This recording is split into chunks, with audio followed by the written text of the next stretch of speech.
नमस्कार, मैं प्राध्यापिका मुक्ता काटवटे यशवंतराव चौहान महाविद्यालय के ऑनलाइन अध्यापन में आप सभी छात्रों का फिर से हार्दिक स्वागत करती हूँ। आज के इस वीडियो में हम कक्षा 12वीं के पाठ्यपुस्तक में से एक नए पाठ का अध्ययन करेंगे।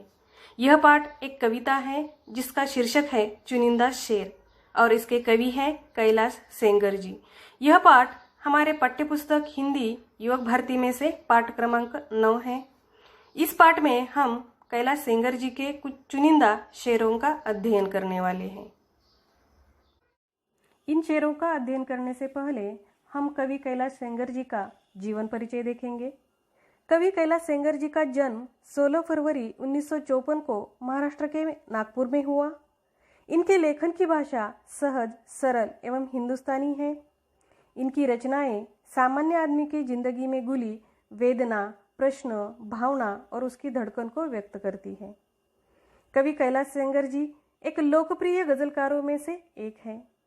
इन्होंने अपने काव्य में मौलिक प्रयोग किए तथा कथ्य का तीखापन इनके गजलों की महत्वपूर्ण विशेषताएं हैं, जिनके कारण वे लोकप्रिय गजलकार बन गए। लेखन के साथ साथ वे पत्रकारिता में भी सक्रिय थे। पत्रकारिता में भी इन्होंने उल्लेखनीय योगदान दिया है। हिंदी भाषा के साथ साथ इनका मराठी भाषा पर भी प्रभुत्व है। इनका साहित्य सोचने पर मजबूर करता है। इनके साहित्य की भाषा मन और बुद्धि को झकझोर कर रख देती है। इनकी कुछ प्रमुख कृतियाँ प्रसिद्ध हैं। उसमें गजल संग्रह, कहानी संग्रह एवं अनुदित साहित्य प्रकाशित हो चुका है। उसमें से सूरज तुम्हारा है यह उनका गजल संग्रह है। यहाँ आदमी नहीं जूते भी चलते हैं, सुबह होने का इंतज़ार यह उनके कहानी संग्रह है तथा अभी रात बाकी है यह उनका अनुदित साहित्य प्रकाशित हो चुका है। यहाँ हमने कवि कैलाश सेंगर जी का जीवन परिचय तथा उनकी प्रमुख कृतियाँ देखी। कवि कैलाश सेंगर जी हिंदी के एक मौलिक लेखक एवं कवि हैं, जिनके कारण हिंदी में उत्तम शेरों की निर्मिति हुई। अब हम चुनिंदा शेर इस कविता का विधा परिचय देखेंगे। यह कविता किस प्रकार के साहित्य विधा में लिखी गई है, इसकी जानकारी अब हम लेने वाले हैं। उर्दू कविता का एक लोकप्रिय प्रकार है गज़ल। गज़ल गढ़ने में शेरों की अहम भूमिका होती है, अर्थात गज़ल जो होती है वह शेरों से बनती है। सबसे पहले हम गज़ल तथा शेर इसकी जानकारी लेंगे। मूल रूप में गज़ल अरबी साहित्य की काव्य विधा है, जो बाद में फारसी, उर्दू और हिंदी काव्य विधा में आ गई और बाद में बहुत ही लोकप्रिय हो गई। गज़ल की लोकप्रियता के कारण हिंदी में भी गज़ल को अपना लिया गया। गज़ल हिंदी में आते आते रोमानी भावभूमि से हटकर यथार्थ की जमीन पर खड़ी हो गई। यहाँ रोमानी इसका अर्थ है रोमांटिक भावभूमि से हटकर हिंदी के गज़लें जीवन का वास्तविक और यथार्थ चित्रण करती है। हिंदी की गज़लों में शेरों में यह भाव दिखाई देता है। गज़ल शेरों से बनती है। प्रस्तुत काव्य पंक्तियों में कैलाश सेंगर जी के गज़ल के शेरों को चुना गया है। अब हम यह देखेंगे कि शेर क्या होता है। शेर दो पंक्तियों से बना कविता का अंश होता है, जो भाव और अर्थ को व्यक्त करता है। उदाहरण के रूप में एक शेर मैं यहाँ बताती हूँ, जैसे गर कोई मुझे पूछे आप इसे जानते हैं, गर कोई मुझे पूछे आप इसे जानते हैं, होके अनजान हो कहते हैं कहीं देखा है। यह एक शेर है। यह निज़ाम रामपुरी का शेर है, जो मतलबी लोगों का चेहरा दिखाता है। इस प्रकार शेरों द्वारा हिंदी गज़लों ने अपनी अभिव्यक्ति शैली के बल पर लोकप्रियता प्राप्त की। हिंदी के गज़लों के शेरों की एक अलग ही छाप हिंदी साहित्य पर है। विधा परिचय के बाद हम प्रस्तुत कविता का पाठ परिचय देखेंगे। प्रस्तुत कविता चुनिंदा शेर में कवि कैलाश सेंगर जी के 14 शेरों को चुना गया है। इन शेरों में कवि कैलाश सेंगर जी ने सामाजिक अव्यवस्था और विडंबना के विभिन्न चित्र शब्दों के माध्यम से व्यक्त किए हैं। इन शेरों के माध्यम से आम आदमी की अनसुनी कराहें हम तक पहुंचाने का काम कवि कैलाश सेंगर जी करते हैं। आम आदमी की पीड़ा का दर्शन इन शेरों के माध्यम से होता है। आम आदमी के विचारों का चित्रण इन्होंने अपनी शेरों में किया हुआ है। अब हम कविता का विस्तार से अध्ययन करेंगे। कविता में चुने हुए शेरों में से सबसे पहले शेर का अध्ययन करेंगे।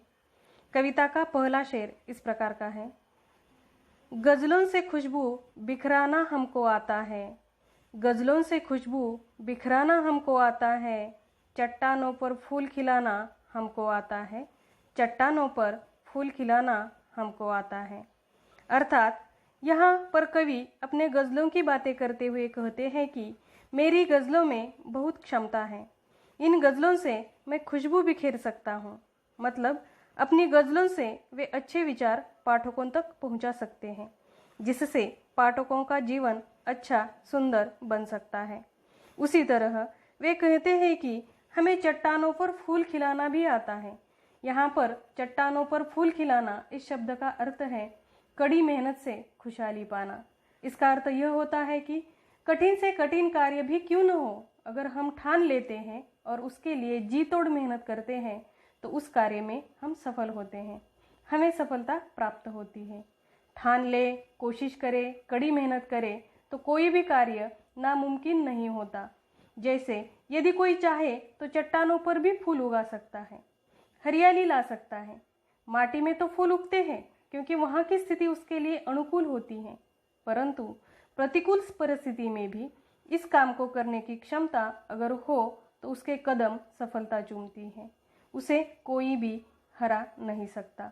इस तरह कवि अपनी गज़लों के शब्दों से खुशबू बिखराते हैं और चट्टानों पर भी फूल खिलाने की क्षमता रखते हैं। इस कविता का दूसरा शेर है। परिंदों को शिकायत है कभी तो सुन मेरे मालिक, परिंदों को शिकायत है कभी तो सुन मेरे मालिक, तेरे दानों में भी शायद लगा है घुन मेरे मालिक, तेरे दानों में भी शायद लगा है घुन मेरे मालिक। यहाँ पर परिंदा मतलब पंछी या पक्षी और घुन का मतलब है एक कीड़ा जो अनाज को खाकर खोखला बनाता है। इस शेर में कवि सेंगर जी कहते हैं कि परिंदे ईश्वर से शिकायत कर रहे हैं कि मालिक कभी तो हमारी सुना करो। परिंदों को ईश्वर से शिकायत है, ईश्वर उनकी सुनते नहीं, कभी एक बार तो उनकी बात वह सुने। परिंदों की ईश्वर से क्या शिकायत है, वे ईश्वर से क्या कहना चाहते हैं? वे अपने मालिक अर्थात ईश्वर से कहना चाहते हैं कि हे मालिक, आपने हमें जो दाने खाने के लिए दिए हैं उनमें घुन लगी है। वे दाने घुन अर्थात अनाज के कीड़ों के कारण खोखले हो गए हैं। तुम्हारी हम पर कृपा है, उसी वजह से हमें खाने को दाने मिलते हैं, मगर सच में वो दाने हमारे किसी काम के नहीं, क्योंकि उनमें घुन लगी है। अर्थात तुम्हारी हम पर कृपा है मगर पूरी तरह से नहीं है, इसलिए हमारी बात सुनो। आपकी कृपा हम पर अच्छे से बनाए रखो, वह कृपा केवल दिखावा न हो। इस प्रकार के विचार कवि इस दूसरे शेर में व्यक्त करते हैं और कहते हैं कि परिंदे मालिक से शिकायत करते हैं। वे मालिक से कहते हैं कि वे कभी तो उनकी सुने। वे जो दाने उन्हें खाने के लिए देते हैं उनमें घुन लगी हुई है, अर्थात ईश्वर की कृपा आप पर पहले जैसी नहीं रही है। अब हम तीसरा शेर देखेंगे, वह इस प्रकार का है। हम जिंदगी के चंद सवालों में खो गए, हम जिंदगी के चंद सवालों में खो गए, सारे जवाब उनके उजालों में खो गए, सारे जवाब उनके उजालों में खो गए। यहाँ चंद का अर्थ है थोड़े से। हमारे जीवन में अनेक सवाल होते हैं, अर्थात हमारे जीवन में अनेक परेशानियां आती हैं।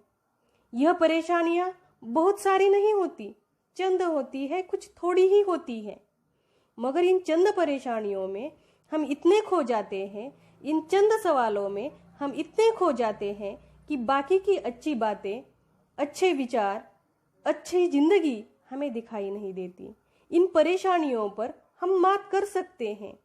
परेशानियां, संकट, उलझने सुलझाने के कई रास्ते मतलब जवाब होते हैं, मगर हम उन सवालों में, उन उलझनों में इतने खो जाते हैं कि उनके जवाब होते हुए भी हमें वे दिखाई नहीं देते। यानी जीवन में परेशानियां कम होती हैं, पर वही हमें बड़ी लगती है। परेशानियों में हम इतने खो जाते हैं कि उस पर उपाय ढूंढने के बजाय हम अपनी परेशानियों को ही बड़ा करते हैं। परेशानियां कम होते हुए भी वह हमें अधिक दिखाई देती है। परेशानियों में ही हम उलझते जाते हैं, जिंदगी के सवालों में ही हम उलझते जाते हैं। उसके बहुत सारे जवाब, उनके बहुत सारे उजाले होते हुए भी हम उनकी तरफ ध्यान नहीं देते। आगे का जो शेर है वो चौथा शेर है। वह शेर इस प्रकार है। चट्टानी रातों को जुगनू से वह सवारा करती है, चट्टानी रातों को जुगनू से वह सवारा करती है, बरसों से एक सुबह हमारा नाम पुकारा करती है, बरसों से एक सुबह हमारा नाम पुकारा करती है। यहाँ पर कवि सेंगर जी कहते हैं कि रातें चट्टानी होती हैं, मतलब कठिनाइयों से भरी, भयावह, दुखद, अप्रिय होती है। इन काली रातों को पार करना बहुत ही मुश्किल होता है, परंतु कहीं अगर आशा की एक किरण भी हमें मिले तो हम इन रातों को पार कर सकते हैं। जैसे घनघोर रातों में जुगनू का चमकना, उसी प्रकार मुसीबतों के घेरों में एक आशा की छोटी सी किरण भी हमें इन संकटों से बाहर निकालती है। घनघोर काली भयानक रात हम इस आशा के सहारे पार करते हैं कि कभी तो सुबह होगी।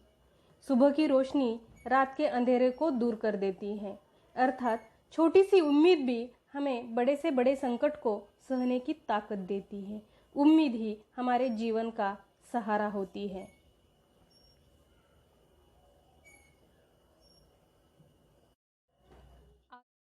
आगे का जो शेर है वह पांचवा शेर है और वह इस प्रकार का है। वह आसमां पे रोज एक ख्वाब लिखता था, वह आसमां पे रोज एक ख्वाब लिखता था, उसे पता न था वह इनकलाब लिखता था, उसे पता न था वह इनकलाब लिखता था। यहाँ पर इनकलाब का अर्थ है क्रांति और आसमां का अर्थ है आसमान या आकाश। कवि कहते हैं कि वे हर रोज आसमान में एक ख्वाब लिखते थे, मतलब वे नए नए सपने रोज देखते थे। उनके मन में रोज नित्य नए विचार निर्माण होते थे। इन विचारों पर वह अमल करना चाहते हैं, पर यह विचार, यह सपने जो है वे अलग थे, जिसे दुनिया द्वारा स्वीकार पाना असंभव है। क्रांति के बीज विचारों में ही होते हैं। इसीलिए कवि कहते हैं कि वे जो नित्य नए विचार करते हैं, उन विचारों द्वारा क्रांति हो सकती है। इनकलाब मतलब क्रांति, क्रांति का बीज वह अपने विचारों के द्वारा बो रहे हैं।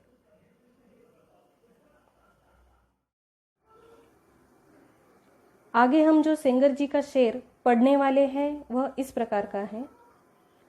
हंसी से अपने आंसुओं को छुपाकर देखो, हंसी से अपने आंसुओं को छुपाकर देखो, नया मुखौटा ये चेहरे पे लगा कर देखो, नया मुखौटा ये चेहरे पे लगा कर देखो।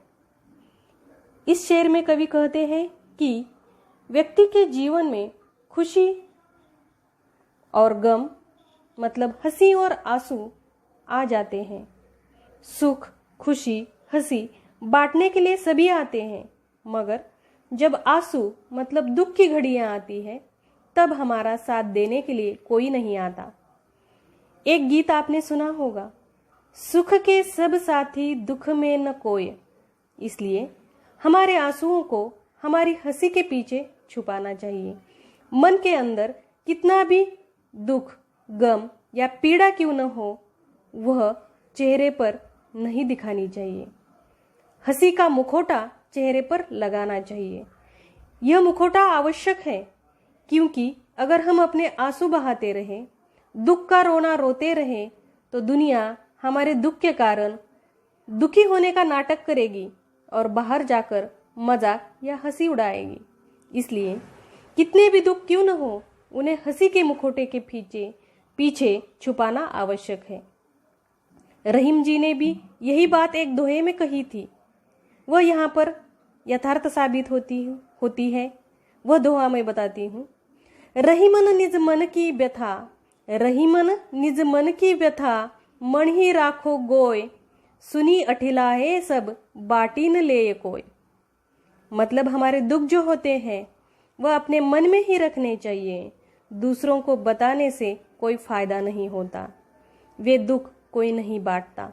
इसीलिए हमारे मन की व्यथा जो है वो मन के अंदर ही छुपानी चाहिए, क्योंकि दूसरा कोई उसे बांटने वाला नहीं होता।